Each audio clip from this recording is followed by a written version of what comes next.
Clay woman falls in love with the lake. Waabiganikwe stares through wide window panes to the early morning frigid sparkle of Gichi-Gamii but a stone's throw behind her lakeside home. The sight, a feast for her eyes, same as the way the clay she's worked with for the last 30 years nourishes her hands. Vessels formed from local earth line shelves along either side of the window, peppered with small objects found on the beach over the years.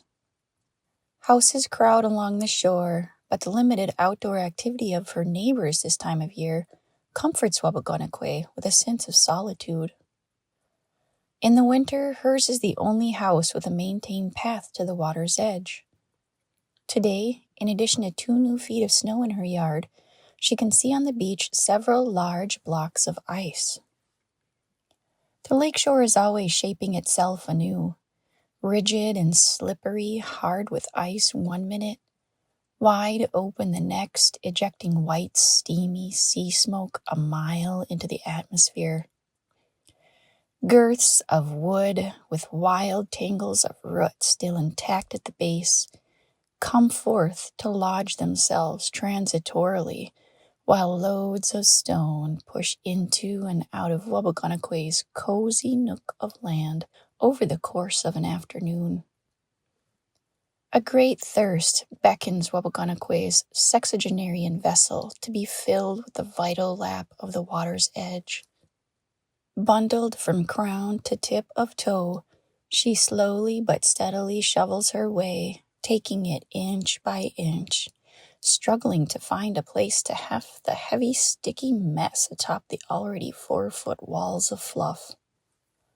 While she works, she uncovers evidence of her everyday life of seasons past.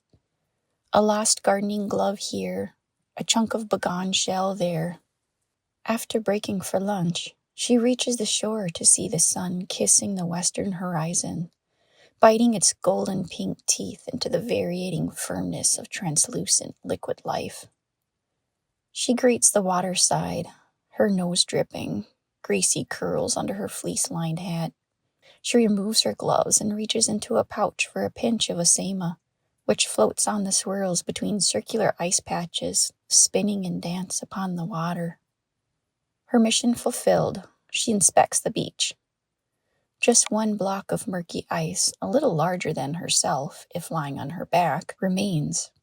She walks around it, fascinated by the fine sediment throughout, making it impossible to see through. On the top of the block, which is about thigh-high, Waabiganikwe squints at the cap of a mushroom. Unsure, she licks her finger and gives it a rub, making a swirling motion, melting the ice a little around the top of the 2-inch wide fleshy cap. That's odd.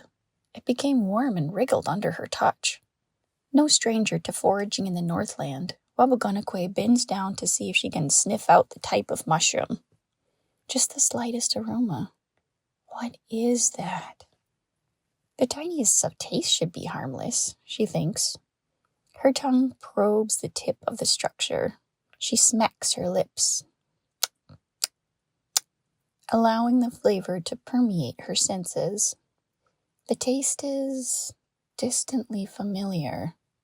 The warmth of her flesh had melted the ice just a tad. To get quite literally to the bottom of this mystery, she'd need to melt a whole lot more. Besides a neglected and leaky hot water bottle at the bottom of a hall closet, Waabiganikwe can think of only one thing that has some heat. She looks up and down the darkening beach. Satisfied with her privacy, she slides her insulated pants down, just enough to reveal the soft warmth of her bottom. She begins rubbing her butt on the ice.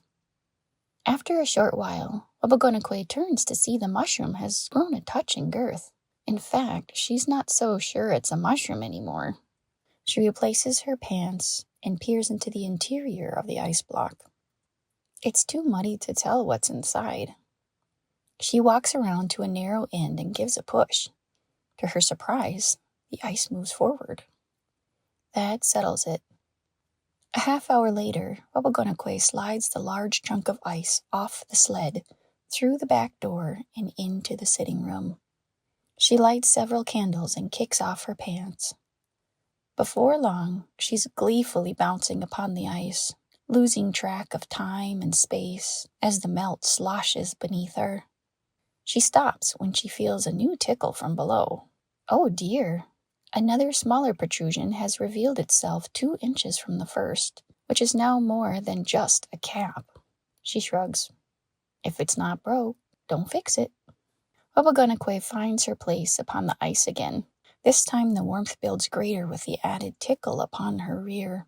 The circular motion she makes is wild and rhythmic.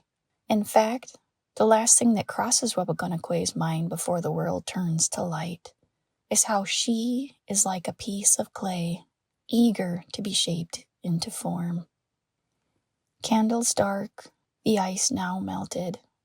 Water slowly spreading clay sediment across the floor.